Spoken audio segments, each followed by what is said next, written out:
Dieu nous a visités. Shalom bien-aimés, shalom frères et sœurs. Que la paix, la grâce et la communion du Saint-Esprit soient votre partage. Prions le Seigneur. Notre Dieu, nous te rendons des actions de grâce. Nous te bénissons pour ton amour, ta bonté et ta fidélité. Alléluia. Merci parce que tu es Seigneur. Merci parce que tu es le Dieu Tout-Puissant. Merci parce que tu es le Créateur de toutes choses. Seigneur, nous te recommandons ce moment, que ce soit un moment agréable, que ce soit un moment de paix, un moment d'action de grâce, un moment où tu veux, Seigneur, illuminer les yeux de nos cœurs afin que nous voyions briller la splendeur de l'évangile de gloire de Christ. Que ton nom soit glorifié. Au nom de Jésus, notre Seigneur et Sauveur. Amen. Chantons, gloire à l'agneau. Nous recevons des Christ. C'est qui l'avait promis le sang d'esprit là. Oh, le Saint-Esprit est là. Le Saint-Esprit est là. La mort a disparu. Oh, Dieu donne le salut. Alléluia. Et sur le monde entier. Oh, le grand jour s'est levé. Les saints d'esprit est là. L'obscurité s'enfuit, la lumière a jailli, chasse de guerre trouble toute crédulité, car Christ, le roi de rois, répand l'esprit des foi, le Saint-Esprit est là. Le Saint-Esprit est là. Oh, le Saint-Esprit est là. Et là, la mort a disparu. Ah, Dieu donne le salut. Alléluia.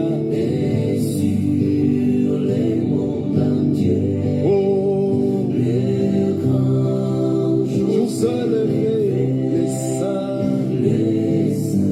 saints d'esprit est là. Le grand consolateur vient remplir tout le cœur, l'esprit de vérité nous met en liberté. Il ouvrait le prison, répand la guérison, le Saint-Esprit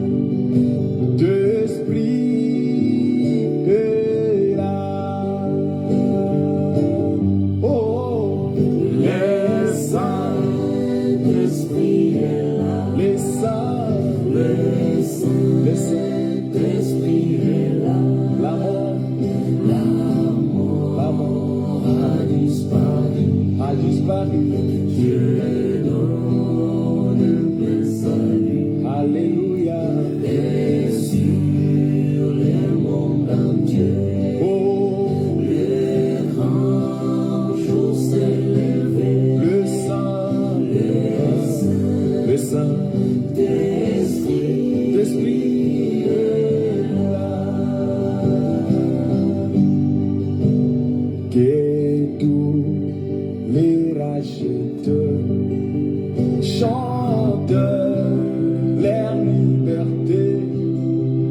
car Christ tout accompli.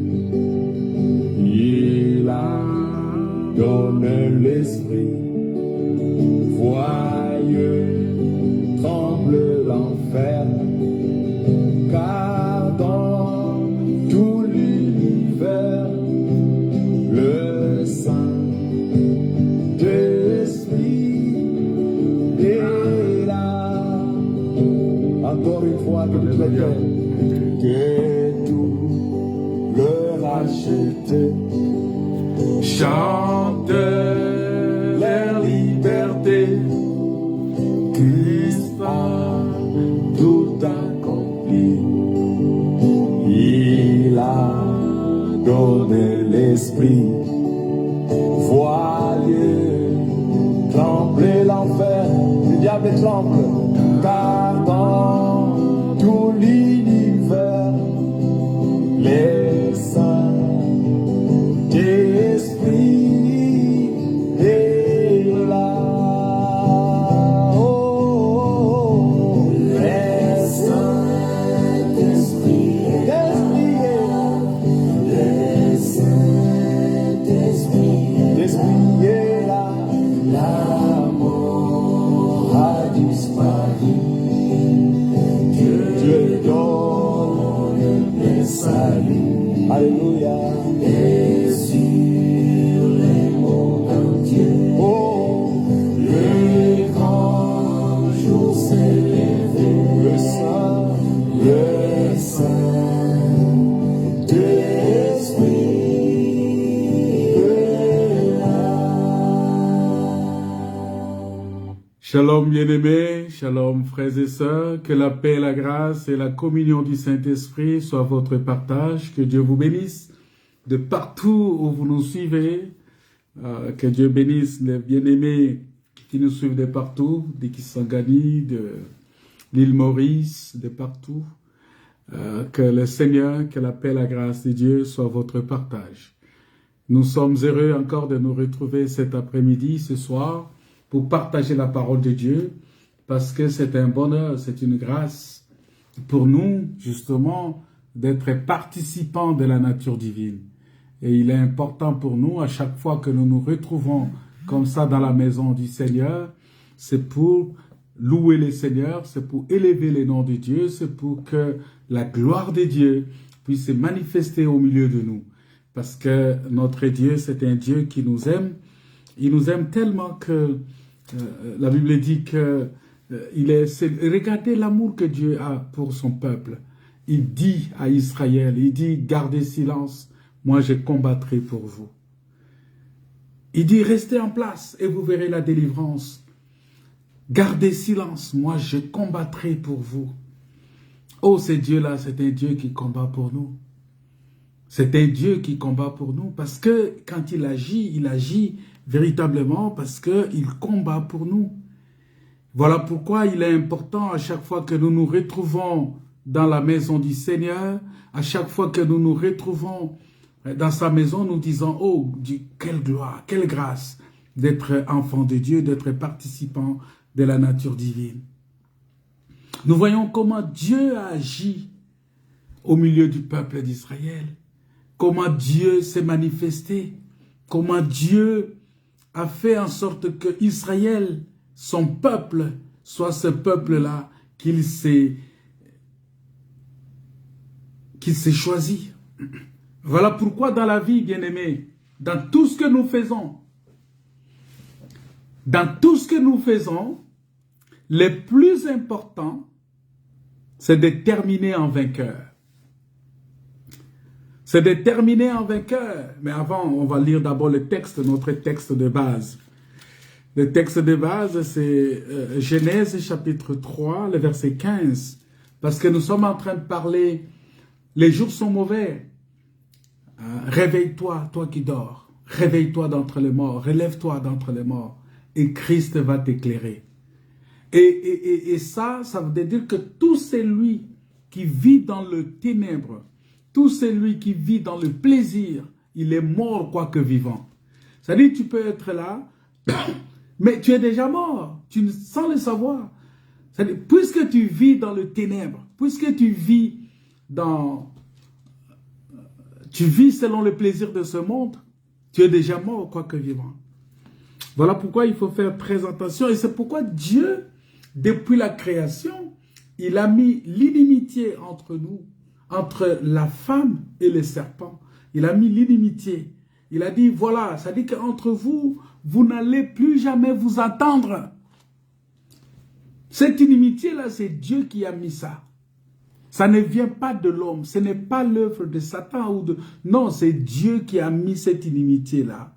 Il a dit, je mettrai inimitié. C'est-à-dire qu'un enfant de Dieu doit être en inimitié avec le serpent, avec le diable. Un enfant de Dieu ne coopère pas avec le diable. Quand tu es enfant de Dieu, tu deviens en inimitié directe avec Satan. Voilà pourquoi, hier soir, au culte, en présentiel, un frère m'a posé la question, que mes frères, pourquoi, dans la plupart des cas, les mariages des enfants de Dieu, c'est toujours un problème. Je lui ai dit tout simplement, tu sais, les mariages des enfants de Dieu n'a pas commencé à être combattu aujourd'hui, c'est depuis le jardin d'Éden. Parce que dans le jardin d'Éden, l'homme, Adam, et sa femme, ils étaient mariés, mais le diable est venu combattre ce mariage-là. Parce que, en fait, le monde spirituel s'est répercuté sur le monde physique. Peut-être que j'aurai le temps d'expliquer ça un autre jour, parce qu'il ne faut pas qu'on soit éparpillé, mais vous comprendrez que le conflit n'a pas commencé dans le jardin d'Éden. Le conflit là a commencé dans le ciel. Dieu a chassé, parce que l'orgueil du serpent, l'orgueil de Satan a déclenché, la colère de Dieu. Et cette colère-là a fait précipiter Satan. Donc Dieu n'a pas supporté que Satan puisse s'égaler à lui, parce que Dieu n'aime pas ça. L'orgueil précède la ruine, l'orgueil précède la chute.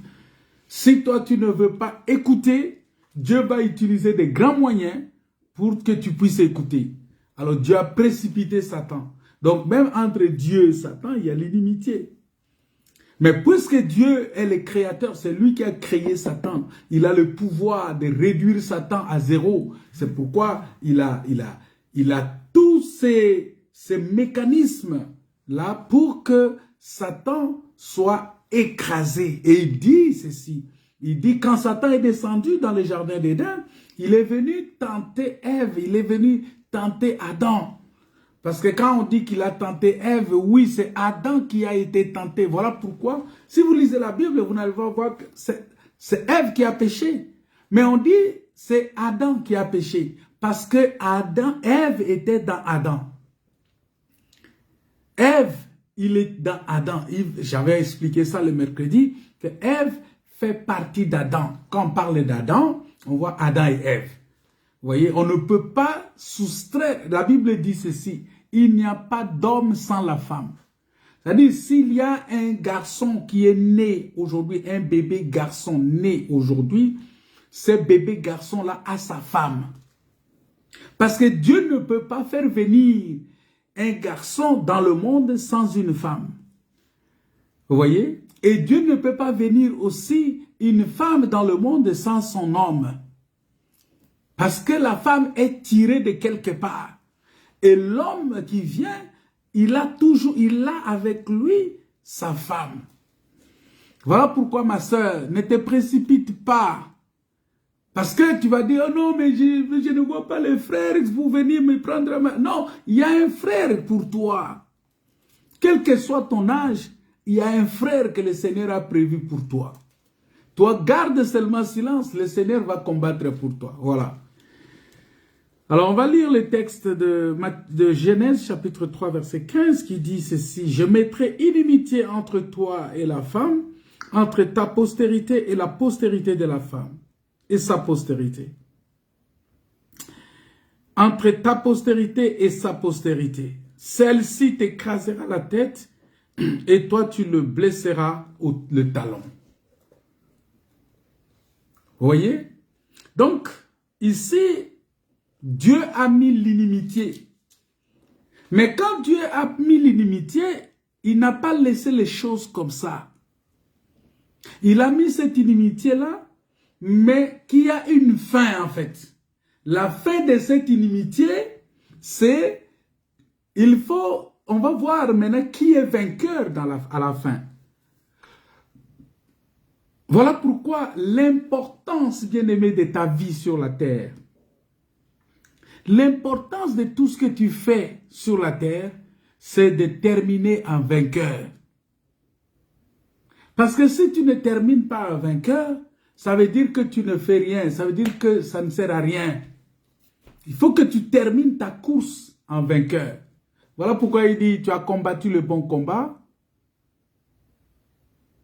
et tu as remporté la course. Maintenant, la couronne de gloire t'est réservée. Vous voyez?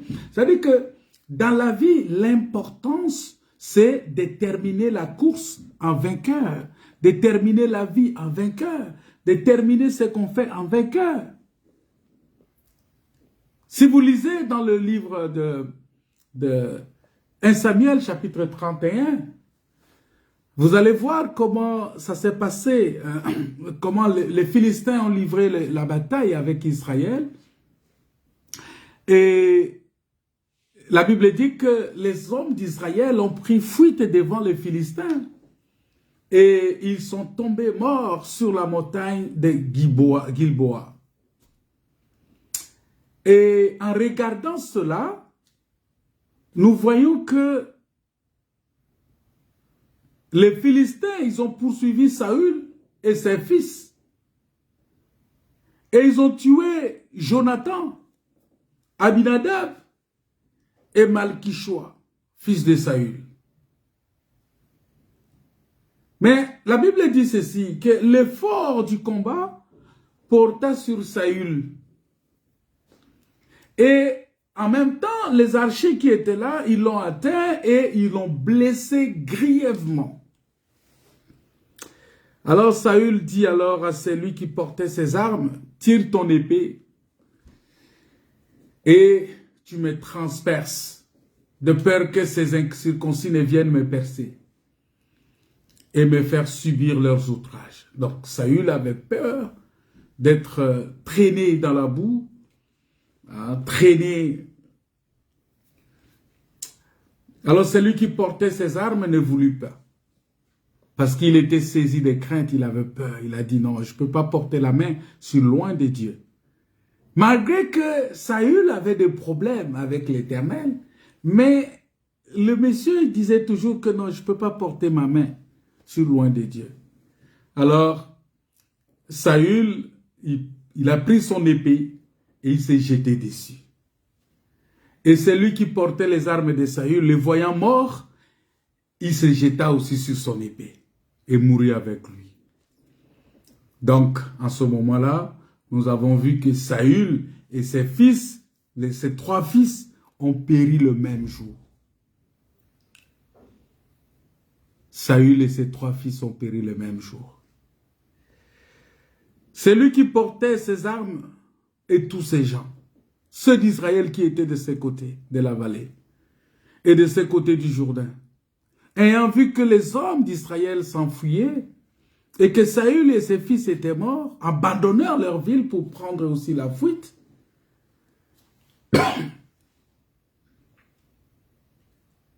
La Bible dit que les Philistins, ils sont allés et ils se sont établis.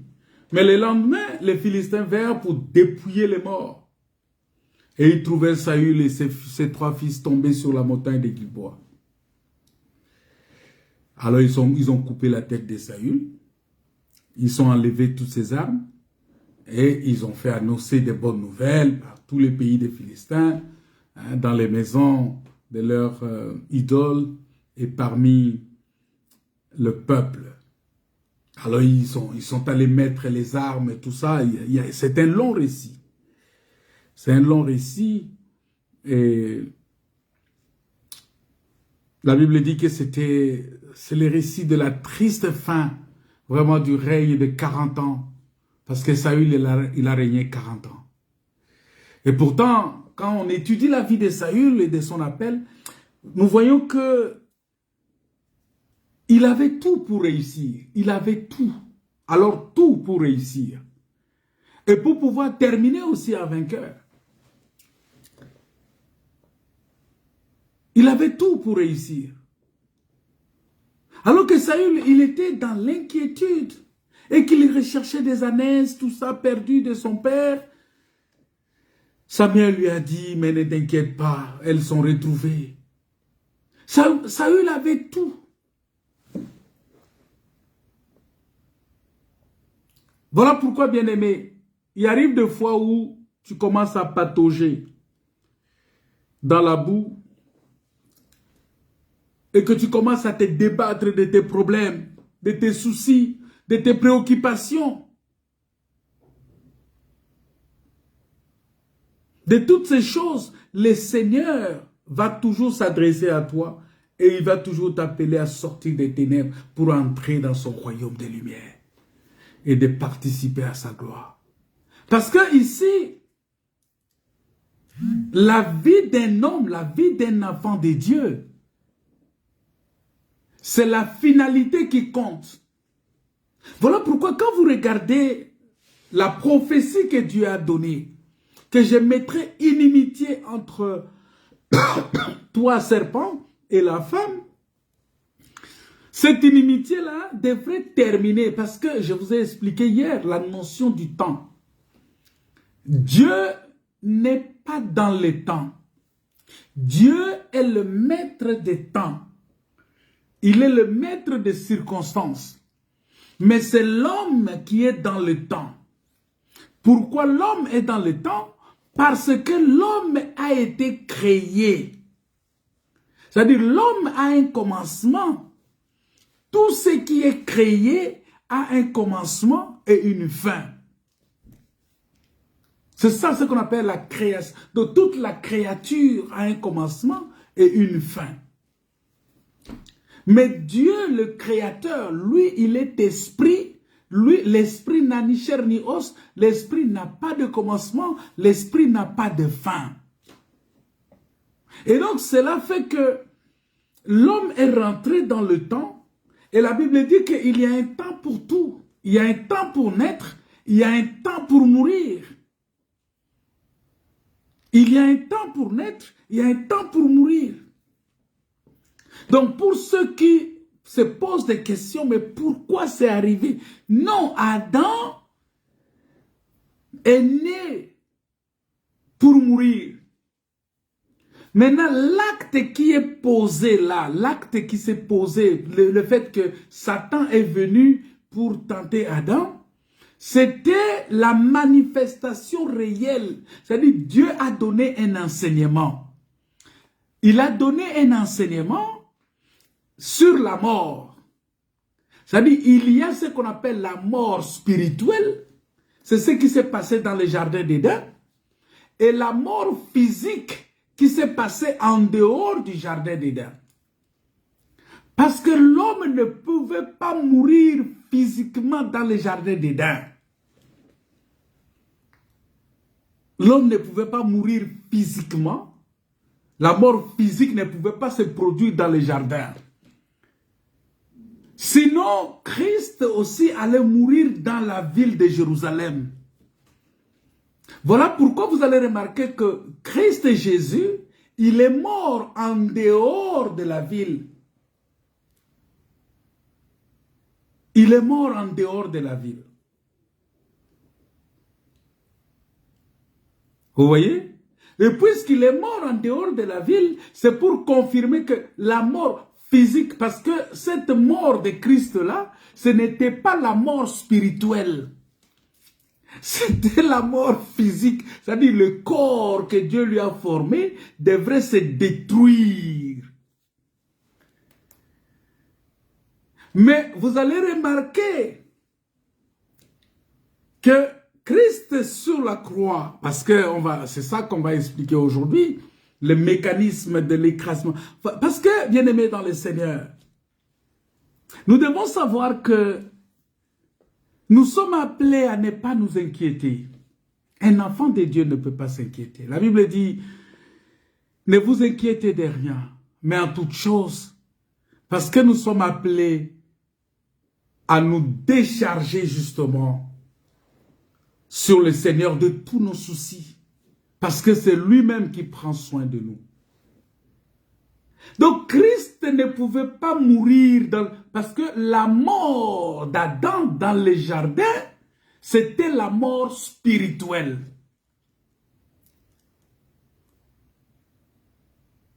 Pourquoi la mort spirituelle? C'est exactement ce qui s'est fait parce que Adam a accepté l'enseignement du serpent.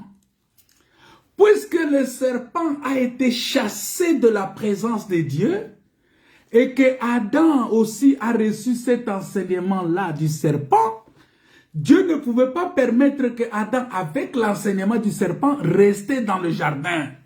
C'est pourquoi Adam a été aussi précipité. C'est la suite. Maintenant, puisque l'homme a été créé à l'image de Dieu, selon la ressemblance de Dieu, il fallait que Dieu vienne pour aller chercher l'homme. Mais pour récupérer l'homme, il faut que Dieu détruise, il faut que Dieu écrase la tête du serpent. Ça veut dire quoi? Il faut détruire l'enseignement du serpent dans l'homme. Et c'est quand il va détruire l'enseignement du serpent dans l'homme, l'homme ne peut plus rester en dehors du jardin. Il faut que l'homme soit ramené dans le jardin pour être protégé. Parce que quand on va détruire cet enseignement-là du serpent dans l'homme, l'homme va devenir vulnérable s'il reste en dehors du jardin. Or, le véritable jardin aujourd'hui, c'est Christ. Le véritable jardin aujourd'hui, c'est la parole. Et quand Dieu vient te rencontrer, il vient rencontrer l'homme qui est en dehors du jardin, exposé à la mort physique. Maintenant, qu'est-ce que Dieu fait? Dieu ne tient pas compte de la mort physique. Dieu tient compte de la mort spirituelle parce que le fait qu'il a précipité l'homme, il a chassé l'homme parce que l'homme a avalé l'enseignement du serpent. Il vient détruire la tête. La Bible dit, il doit écraser la tête du serpent. L'écrasement de la tête du serpent ici, c'est la neutralisation de l'enseignement du serpent. Parce que c'est dans la tête qu'on trouve la bouche. Alors, il fallait écraser cette tête-là. Il fallait fermer la bouche du serpent dans l'homme. Et cette œuvre-là est faite sur la croix. Maintenant, cette œuvre-là, bien-aimé, ce n'est pas fait pour tout le monde. Oh, Dieu a tant aimé le monde qu'il a donné son Fils afin que quiconque croit. Vous voyez? C'est-à-dire ici, Christ est venu, il a fait l'œuvre de la croix, mais c'est quiconque qui croit qui va entrer maintenant dans le jardin d'Éden. Si tu ne crois pas, tu vas rester dehors. Et quand tu restes dehors, tu as deux morts sur toi. Tu as la mort spirituelle et tu as la mort physique. Mais si tu crois, tu vas être sauvé. C'est-à-dire que la mort spirituelle est ôtée et tu vas rester seulement avec la mort physique parce que le corps ici, c'est un corps qui est entré dans le temps et ce corps-là qui est entré dans le temps a un temps pour naître et un temps pour mourir. Je ne sais pas si vous comprenez ça. C'est ça. Notre évangile, c'est ça. Parce que quand on appelle ça évangile éternel, c'est parce que Dieu lui-même est éternel. Mais lorsque l'évangile parle, lorsque la parole sort, la parole ne sort pas pour rien, ça sort pour créer.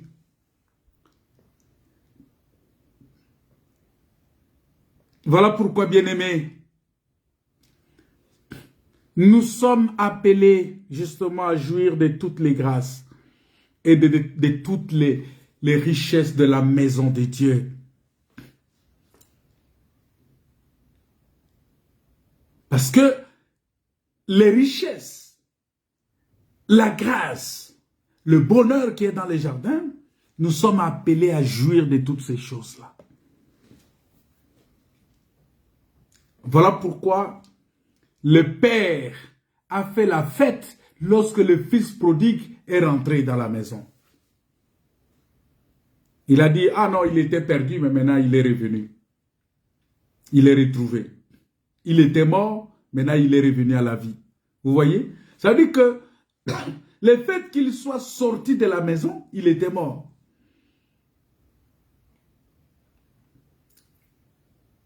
Voilà pourquoi nous comprenons ici par la parole de Dieu que beaucoup par ignorance, en ne connaissant peut-être pas la parole de Dieu et toutes les promesses divines, pour d'autres, peut-être des fois en laissant pénétrer dans leur cœur les racines d'amertume, d'immoralité, de toutes ces choses, de tout ce qu'ils traversent aujourd'hui dans le monde. Et des fois, ça les pousse à mépriser ce que Dieu nous offre en Christ. Vous voyez, comme Ésaü qui a vendu son droit d'aînesse, mais bon, quand bien même qu'il y a trop d'explications derrière, mais ça reste, le fait reste qu'il a vendu son droit d'aînesse. Alors je crains que malheureusement, il y en ait encore beaucoup d'aujourd'hui qui suivent le chemin d'Ésaü, en fait, qui cherchent à échanger leur héritage céleste et éternel, l'héritage céleste et éternel contre un plat éphémère. Le plat éphémère, c'est quoi? C'est le plaisir de ce monde. Le plat éphémère de lentilles que le monde peut offrir. Il y a beaucoup de choses que le monde peut offrir aujourd'hui, mais ça reste toujours un plat éphémère. Parce que c'est là juste pour satisfaire un besoin charnel et éphémère et temporaire. Et il y a des gens aujourd'hui qui sont en train vraiment de brader la grâce de Dieu qu'ils ont reçue. De brader tout ce qu'ils ont reçu comme grâce de Dieu, comme savoir de Dieu. Nous devons faire très attention. Alors, qu'est-ce qui s'est passé, bien-aimés? Nous voyons que l'Éternel, notre Dieu, il va dire, je mettrai inimitié entre l'homme et la femme. C'est-à-dire que malgré que Dieu a précipité aussi l'homme, mais Dieu a installé l'inimitié. Cette inimitié-là, c'est pour que, parce que s'il n'y avait pas cette inimitié, la femme n'aurait pas eu la postérité. Dieu a fait ça pour que la postérité de la femme qui vient soit en mesure de faire l'œuvre utile pour que la personne qui était là, qui est en inimitié, qu'on puisse voir la fin de toutes choses. Parce que c'est la fin du discours qui compte. Ce n'est pas le début du discours, c'est la fin du discours. La fin de toutes choses, c'est quoi? Qu'est-ce qui nous attend à la fin, finalement? Qu'est-ce qu'on va avoir à la fin?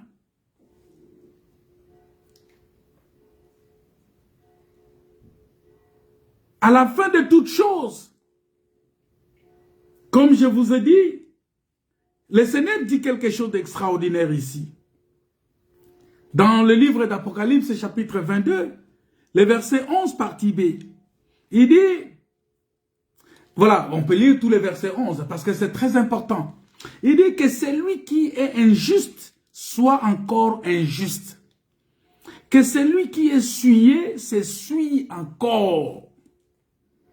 Et que le juste pratique encore la justice, et que celui qui est saint se sanctifie encore.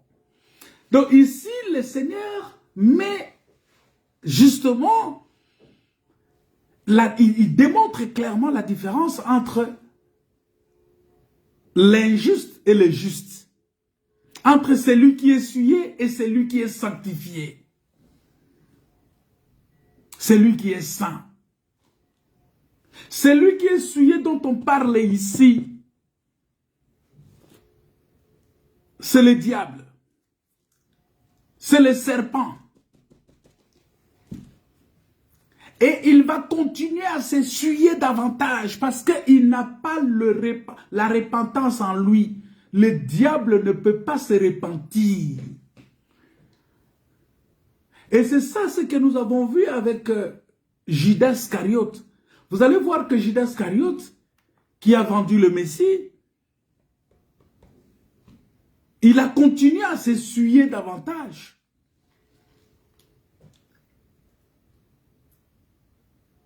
Mais la Bible dit que le juste se sanctifie, le juste pratique encore la justice, et que celui qui est saint se sanctifie encore. Ça veut dire que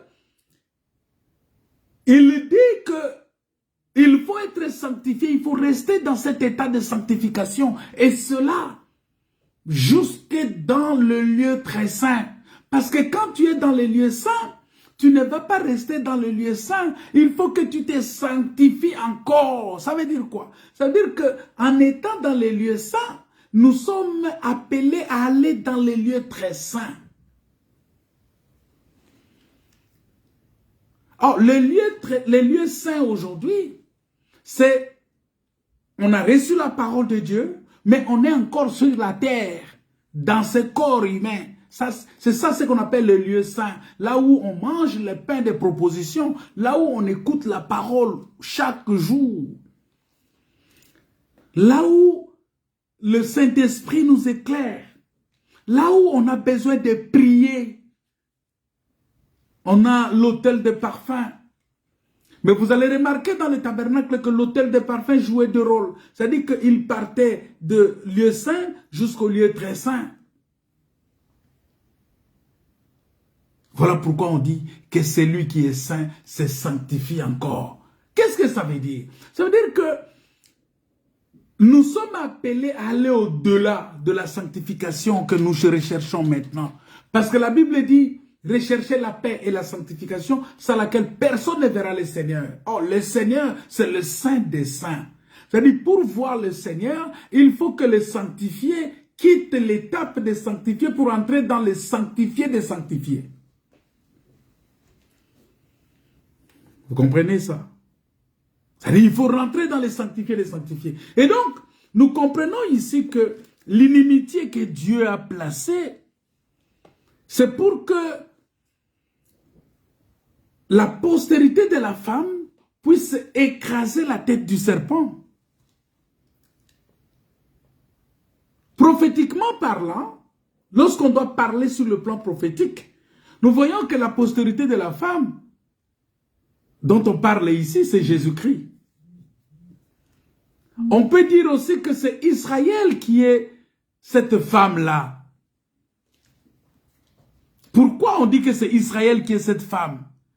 Parce que vous allez remarquer que Dieu a dit quelque chose. Nous pouvons comprendre que la femme qui accouche avec douleur, c'est le peuple Israël.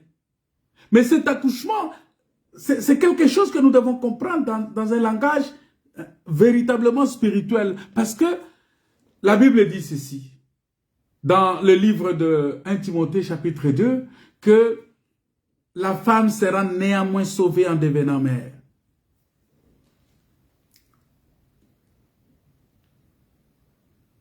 La femme sera néanmoins sauvée en devenant mère. C'est-à-dire, nous comprenons que celui qui a le Fils, c'est celui-là qui a la vie. C'est-à-dire, quand tu as le Fils, tu as la vie. Je vous avais expliqué le mercredi que Jésus-Christ sur la croix, il était aussi regardé comme une femme.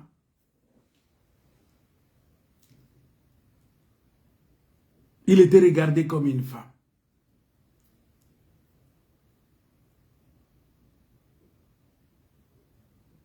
Il était regardé comme une femme. Comme une poule qui entoure ses poussins.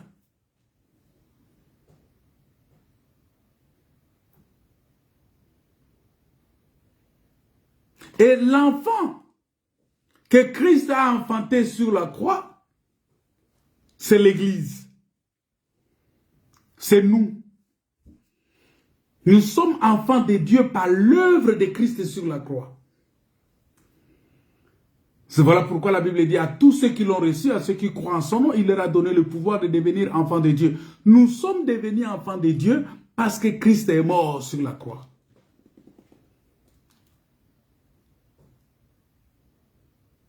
Parce que Christ est mort sur la croix, que nous sommes devenus enfants de Dieu. Si ce n'était pas pour ça, nous on ne serait pas enfants de Dieu. Mais regardez pourquoi j'ai dit que cette femme-là, ça peut être Israël. La femme qui doit accoucher avec douleur. Parce que Israël, pour enfanter, il doit passer par les douleurs. C'est ce qui est arrivé à Israël. Dans l'ombre, nous voyons ça. Lorsque Israël est en Égypte, pour qu'il arrive à enfanter, il fallait qu'il passe par les douleurs. S'il n'y avait pas de douleur, Israël n'allait pas enfanter.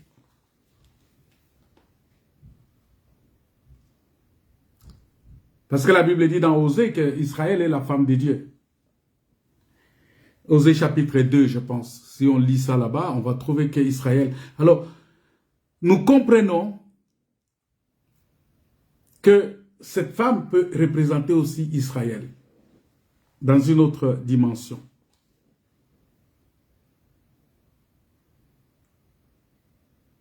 Parce que Israël, vous allez comprendre que Israël, dans la prophétie, ne peut pas être sauvé s'il ne passe pas par la grande tribulation.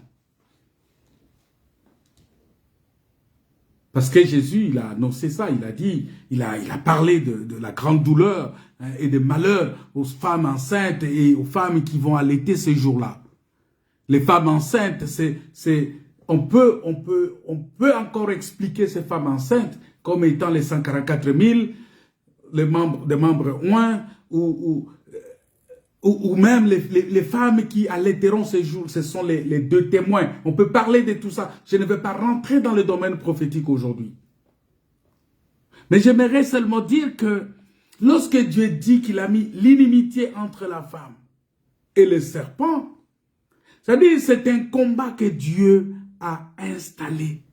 Et un enfant de Dieu est appelé à soutenir ce combat-là toute sa vie. Tant que tu es sur la terre, tu vas connaître le combat spirituel. Le combat spirituel ne va s'arrêter que lorsque tu seras enlevé, lorsque tu vas quitter la terre ou tu vas mourir. Mais tant que tu es sur la terre, sache que tu vas supporter le combat. Alors, la postérité de cette femme-là, c'est Jésus-Christ.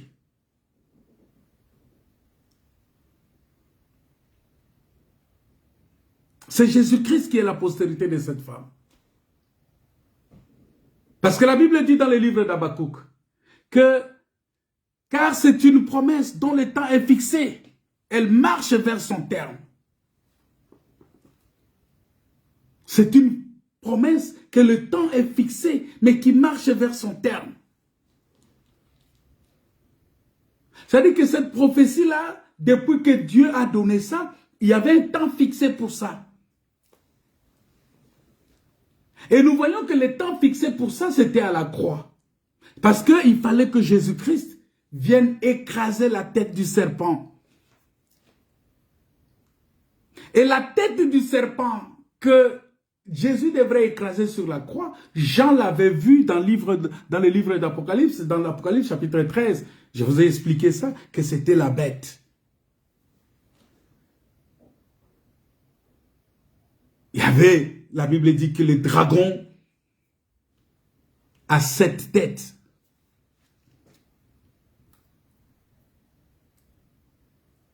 Et la Bible parle de cette tête-là qui est blessée. Parce que Jean n'a pas expliqué clairement qu'est-ce qu'il a blessé. Mais Jean nous dit seulement qu'il a été blessé.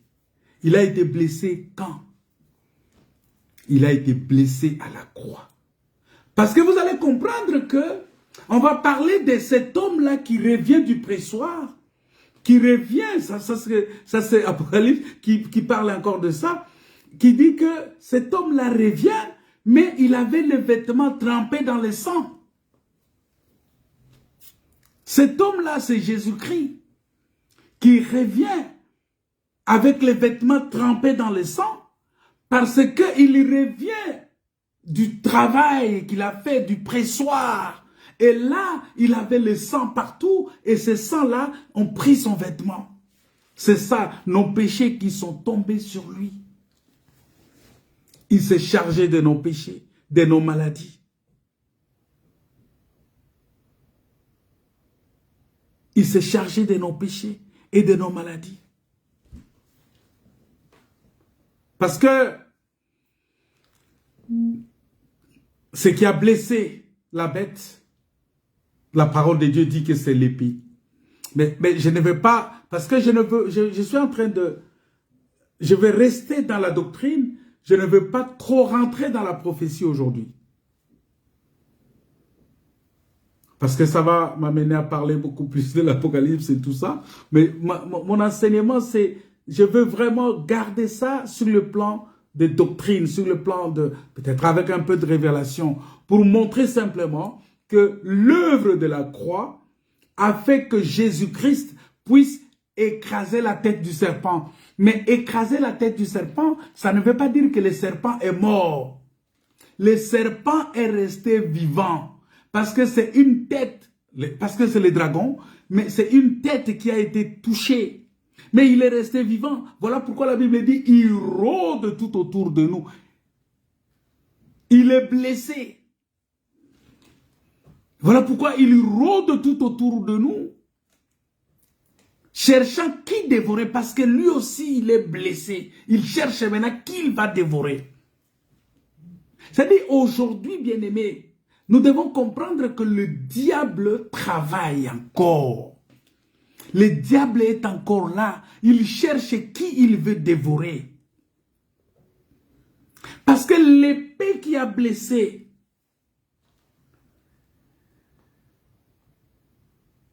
le serpent, je vous ai dit que cette épée-là, c'est Jésus. Et c'était sur la croix de Calvaire. Mais il faut faire attention parce que la bête, elle n'est pas morte, mais elle est plutôt blessée.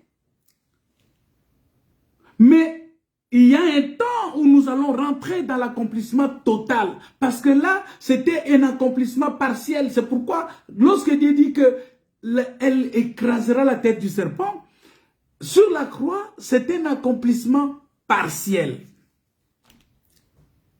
Mais l'accomplissement total se fera parce que Paul a dit que bientôt, Dieu écrasera sous vos pieds. Vous voyez? C'est-à-dire que Dieu va écraser bientôt. Ça parle de la bataille finale qui est la bataille de Gog et Magog. En ce moment-là, le diable sera lié et jeté dans le feu. C'est en ce moment-là qu'il n'y aura plus de pleurs. Il n'y aura plus de faim, il n'y aura plus de toutes ces choses. Donc nous allons rentrer maintenant dans l'éternité de Dieu. Et c'est ça notre destinée. Voilà, c'est ça notre destinée. Tant que nous sommes encore dans ce corps, bien-aimés, on n'est pas encore arrivé à la destinée. Qu'on ne vous trompe pas, tous ces prédicateurs qui vous enseignent, non, prépare ta destinée, tu vas entrer dans ton mariage, tu vas entrer dans ceci, c'est ta destinée, tout ça. Ils sont en train juste de, vous voyez, de manipuler la... Non, il ne faut pas qu'on tombe dans l'évangile de manipulation. L'évangile de manipulation, c'est l'évangile qui vous promet des choses et qui des fois ne sont pas des choses vraies. On vous promet tout. On vous dit en Christ, tu vas être ceci, tu vas être cela. On vous promet ces choses. Mais remarquez, bien-aimés, c'est lui qui souffre maintenant, mais qui prie beaucoup. Il prie, jeûne, il passe tout son temps dans la prière. Mais des fois, il n'a pas du travail. Vous allez me dire que celui-là, Dieu ne le connaît pas. Vous allez me dire qu'il est sous la malédiction. Mais non, tout simplement parce que le Seigneur le prépare. Il y a un temps pour tout. Il y a un temps pour souffrir. Il y a un temps pour se réjouir. Donc il va souffrir parce que Dieu a permis qu'il souffre dans la chair. Mais très bientôt, sa souffrance va finir parce que quand il sera enlevé dans la gloire, il ne verra plus la souffrance. Mais toi qui te réjouis maintenant, toi qui es dans l'abondance, dans la jouissance de ce monde, tu risques aussi de te retrouver dans le feu avec les serpents. Voilà pourquoi il faut comprendre ces choses-là et marcher dans la crainte de Dieu.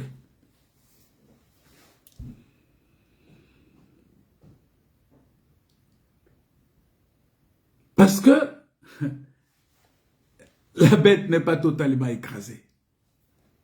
Le dragon n'est pas totalement écrasé. Le serpent n'est pas totalement écrasé. Voilà pourquoi il faut faire attention.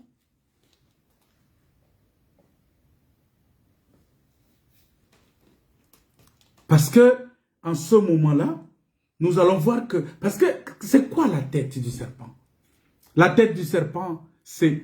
Parce que quand on parle de la tête, ne prenez pas ça comme une tête physique comme ça. Oh non, la tête du serpent. Et beaucoup de gens pensent que oui, même dans leurs églises, ils marchent. On va marcher sur les serpents. Non, mais ce n'est pas les serpents physiques. Je l'ai déjà expliqué. C'est un domaine beaucoup plus spirituel. Et quand on parle de la tête du serpent, on parle de la puissance du serpent. Et la puissance du serpent, pour combattre ça, il faut le faire spirituellement. L'autorité du serpent. Parce qu'à un certain moment, le serpent a pris de l'autorité sur l'homme. La force et la domination du serpent. C'est tout ça. C'est tout ça. C'est bien... Attends, on va lire un texte. On va prendre le livre de Daniel. Je ne sais pas si je vais retrouver ça rapidement.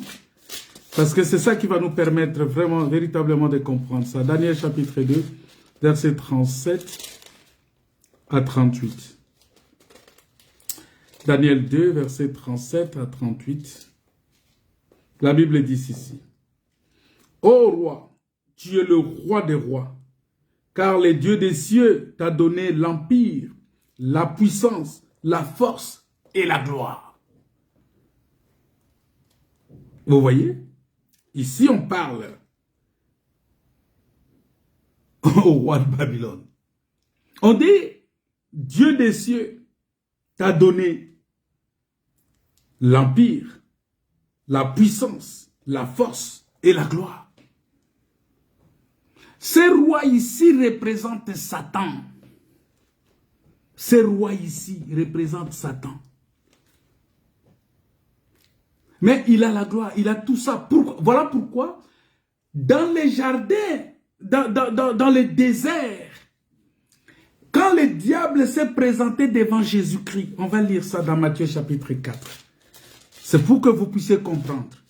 Dans Matthieu chapitre 4, vous allez comprendre qu'est-ce que... dans la tentation de Jésus-Christ. Qu'est-ce qui s'est passé?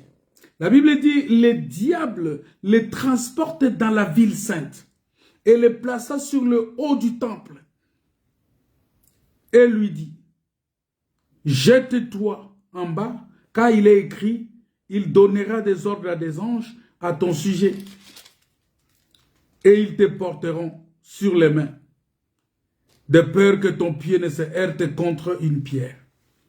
Jésus lui dit, il est aussi écrit que tu ne tenteras point le Seigneur ton Dieu. Regardez maintenant la dernière partie. Qu'est-ce qu'il dit? Il dit, le diable le transporta encore sur une montagne très élevée et lui montre tous les royaumes du monde et leur gloire. Et lui dit, je te donnerai toutes ces choses si tu te... Vous voyez, il dit, je te donnerai toutes ces choses si tu te prosternes et m'adores. C'est-à-dire, il a montré les gloires, il a montré le royaume, il a montré cette puissance, il a montré toutes ces choses-là. C'est au verset 8 à 9. Il dit, je te donnerai toutes ces choses. Vous comprenez que les gloires, les royaumes, tout le bonheur de ce monde est géré aussi par la puissance de Satan. Voilà pourquoi ne vous étonnez pas de voir des gens qui ne craignent pas Dieu, mais qui sont riches, qui ont beaucoup d'argent, qui ont beaucoup de biens. Ils ne craignent pas Dieu, ils ne connaissent pas Dieu. Mais matériellement, ils sont bien. Parce que ce n'est pas le matériel qui définit un enfant de Dieu. Il faut vraiment qu'on enlève ça de vos têtes. Oh, quelqu'un, il est béni, il a beaucoup d'argent. Non, ce n'est pas le matériel qui définisse la bénédiction véritable de Dieu. La Bible dit ceci, la bénédiction de Dieu, c'est la bénédiction de Dieu qui enrichit. Ça ne se fait suivre d'aucun chagrin. C'est-à-dire que quand Dieu bénit, il n'y a pas de chagrin après. Ah, est-ce que tu comprends cela? Est-ce que tu comprends que ça ne peut pas venir avec chagrin? Mais si tu es béni par la maison, après la maison prend feu, tu vas avoir du chagrin ou pas? Tu es béni par la voiture et la voiture est cassée. La voiture fait un tonneau. Qu'est-ce qui se passe en ce moment-là? Voilà pourquoi, bien aimé, il faut faire très attention. En regardant ces choses, il faut faire très attention. Donc la tête symbolise seulement, quand on parle de la tête, ça symbolise aussi l'enseignement. Ça symbolise aussi l'autorité, la force.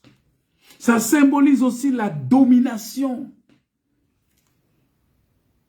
Voilà pourquoi la Bible dit, je ne permets pas à la femme d'enseigner ni de prendre autorité. Vous voyez? Ça dit que l'enseignement, c'est aussi prendre autorité. C'est-à-dire, nous comprenons que quand on parle de l'autorité du diable ici, c'est aussi l'enseignement du diable.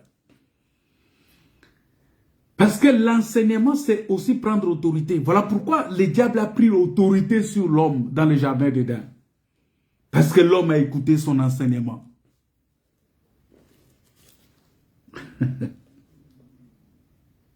Alors, comme Dieu, c'est un Dieu qui agit en toute puissance, vous allez voir que, je vous avais déjà expliqué ça, que Dieu a écrasé la tête du serpent dans la mer Rouge, mais le serpent est resté actif parce que même dans le désert, il a poursuivi Israël. Il a poursuivi Israël dans le désert. Pour vous dire tout simplement que malgré que le premier-né de Pharaon est mort, nous voyons que c'est la tête, une tête seulement qui est écrasée. La force de Pharaon est écrasée. Parce que le premier-né, c'est la force, je vous avais expliqué ça. Mais cela n'a pas empêché Pharaon de se lever et de poursuivre les enfants d'Israël. Parce que Pharaon, il est l'image des dragons, selon Ézéchiel, chapitre 29, verset 3. Mais nous allons comprendre que Israël n'était pas capable, Pharaon ne voulait pas libérer Israël, malgré que tout cela est arrivé, malgré que son fils est mort, il n'était pas capable de libérer. Qu'est-ce qui a fait que Pharaon puisse libérer les enfants d'Israël? C'était la mort de l'agneau. Quand l'agneau est mort, en ce moment-là, Israël devrait partir. Bien-aimés dans le Seigneur, nous devons comprendre ces choses parce que nous devons comprendre que Dieu a détruit le diable. Et Dieu est capable aussi de détruire le diable par toi, sous tes pieds. Tu ne dois pas avoir peur du diable parce que sa force, il a été dépouillé de sa force. Il rôde, c'est comme un chien qui aboie. La Bible dit il rôde. Malgré qu'il rôde, mais toi tu as la puissance, tu as l'autorité sur lui. Tu as l'autorité sur le diable. Voilà pourquoi un enfant de Dieu ne peut pas avoir peur du diable. Parce que si tu es en Christ, tu as de l'autorité sur les serpents. Tu as de l'autorité. Jésus l'a dit, je vous ai donné l'autorité de marcher, le pouvoir de marcher sur les serpents et les scorpions. Vous voyez, c'est-à-dire quand tu marches sur les serpents, ça veut dire quoi? Ça veut dire que Dieu t'a élevé. Alléluia. Un enfant de Dieu, c'est lui qui accepte Jésus comme son Seigneur et Sauveur. Il est élevé et le diable est en dessous de lui. Mais l'anéantissement total, c'est ce que je vous dis. Parce que l'Église doit traverser, doit marcher comme ça. L'Église est en train de marcher sur les serpents, sur la mort, sur les puissances des ténèbres. La Bible dit, les séjours des morts ne prévaudront point contre elle. Ça veut dire que malgré que l'Église est là, le diable aussi est là, mais le diable ne va pas prévaloir sur l'Église.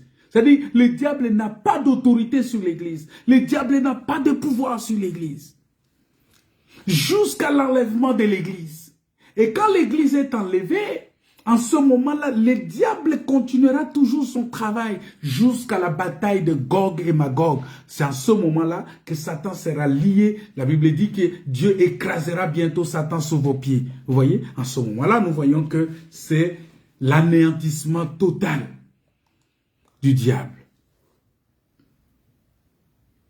Il y a beaucoup de textes qui expliquent ça. Je n'ai pas vraiment, il n'y a pas beaucoup de temps aujourd'hui pour expliquer toutes ces choses-là. Mais lorsque nous prenons un texte comme Ésaïe chapitre 63, le verset 1, parce que si vous prenez Ésaïe 63, c'est là où vous allez comprendre que on présente un homme qui vient avec les vêtements rouges. Et Ésaïe lui pose la question. Ah là là. Ésaïe lui pose la question. Ésaïe 63. Ésaïe lui pose la question. Il dit, mais qui est celui qui vient d'Édom, des Bostra, en vêtements rouges, en habits éclatants, et se redressant avec fierté dans la plénitude de sa force.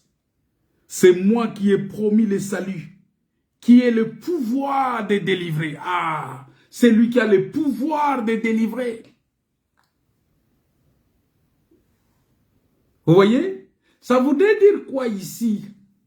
Ça voudrait dire tout simplement que c'est lui qui vient avec les vêtements rouges. C'est Jésus-Christ qui était au pressoir. Parce qu'au pressoir, si vous regardez, c'est comme dans les chapitres 63, là, verset 1 jusqu'au verset 4, vous comprenez que c'est comme s'ils étaient nombreux, les gens étaient nombreux au pressoir, en train de presser. Nombreux. Ils étaient nombreux. Mais il y a un seul qui s'est échappé. Mais il est échappé avec les vêtements en rouge, parce que son vêtement était rempli de sang. Il a pris la fuite. C'est-à-dire que nous comprenons ici que les autres là, ce sont les prophètes qui ont combattu aussi. Les David, les Moïse, les Jérémie, tous ces prophètes là qui sont passés aussi par là. Mais Jésus est le dernier de ces prophètes là. C'est lui qui est le seul qui s'est échappé. Il s'est échappé, c'est-à-dire que de la croix, sur la croix, il a échappé. Ça veut dire quoi? Parce que lorsque Jésus est allé à la croix, c'est Dieu qui est allé au pressoir. Mais arrivé là-bas au pressoir, il s'est échappé. Il s'est échappé de la croix. Voilà pourquoi Jésus a dit, mais mon Dieu, pourquoi m'as-tu abandonné? Parce que Dieu s'est échappé. Il a quitté le pressoir parce que les vêtements étaient déjà en sang. C'est comme le messager de Job qui, pendant que tous les enfants de Job sont morts, mais il y a quelqu'un qui s'est échappé pour aller raconter à Job, pour aller dire à Job que il y avait terrible là-bas, mais je me suis échappé. Vous voyez? C'est-à-dire ici nous voyons comment Dieu a quitté Christ. Parce que Christ était au pressoir. Il avait les vêtements déjà de sang. Pourquoi? Parce qu'il était au combat. Il a combattu. Il a combattu avec les dragons. C'était fort le combat. Mais il a écrasé la tête du serpent. En écrasant la tête du serpent, le sang aussi est versé sur son vêtement. Le sang est versé sur son vêtement. Mais le Saint-Esprit s'est échappé. Parce que l'esprit, il a dit, Père, j'ai remis mon esprit entre tes mains. Parce que l'esprit ne pouvait pas s'essuyer. Je vous avais dit que Dieu n'a pas d'âme. Donc il ne pouvait pas s'essuyer là. Et c'est là où il y a eu la différence entre le premier Adam et le dernier Adam. Pour le salut. Et nous avons aujourd'hui le salut en Jésus-Christ. Je vous ai dit que j'ai beaucoup évité l'aspect prophétique. Je veux rester seulement dans cet aspect de doctrine et de la connaissance, un peu pour permettre aux gens de comprendre. Pour dire tout simplement que c'est très important pour nous de comprendre ces choses, afin que nous soyons effectivement sauvés par la grâce de Dieu.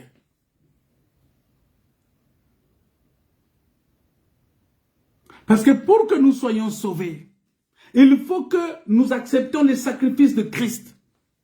Il faut que nous acceptons le salut de Christ. Il faut que nous acceptons que Christ nous a sauvés.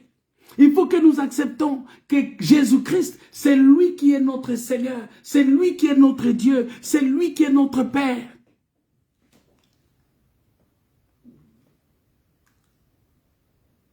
Et il nous a sauvés pour sa gloire.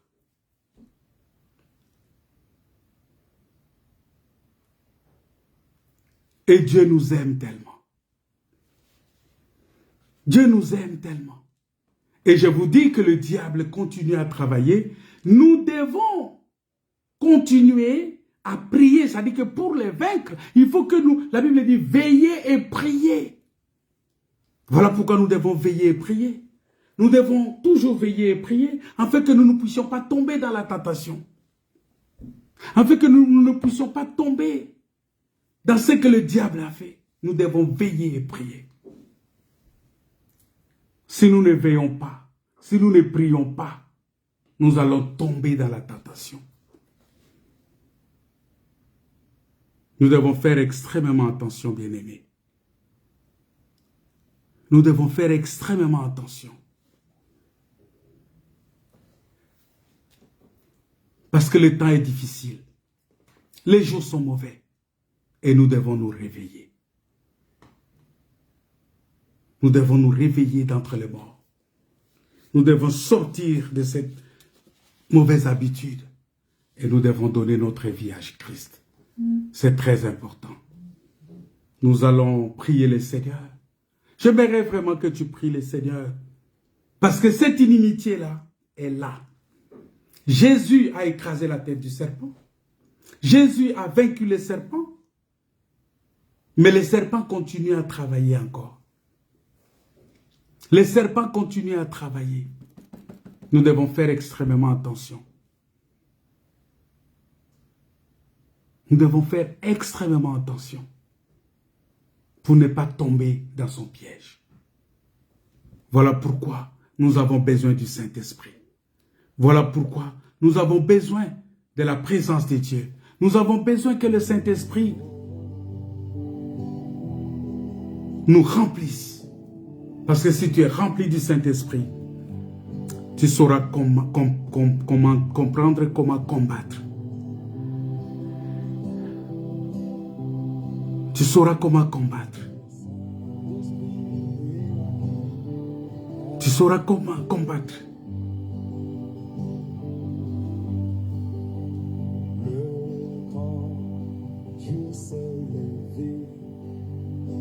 Que Dieu vous bénisse. Que Dieu vous comble de sa grâce. Que Dieu vous soutienne. Et que Dieu vous remplisse de sa gloire.